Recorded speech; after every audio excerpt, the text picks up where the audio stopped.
দুনিয়া বড় স্বার্থপর, কাউরে থাকতে দেয়, কাউরে কাউরে। বাপ আমার থাকতে চায়, থাকতে দেয়। আমার দাদাও থাকতে চাইছে, থাকতে দেয়। ধাক্কা দিয়া দিয়া ফেলাই দিছে। সুঠাম সুঠাম মানুষ, তাগড়া তাগড়া মানুষ, নওজোয়ানকে এক এক ধাক্কা দিয়ে দিয়া দুনিয়া কবরে পাঠাই দিছে। যা,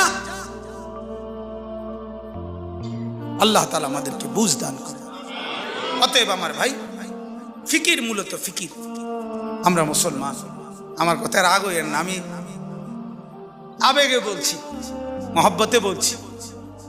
যারা দাড়ি ক্লিন শেভ করেন, দাড়ি কাটেন, তাদের কাছে আমার অনুরোধ, আপনি আরেকবার ভাবেন কেন কাটতেছেন। আপনি যদি বলেন হুজুর এটা ছাড়া আর ওয়াজ নাই, না আছে, এইটাও একটা ওয়াজ।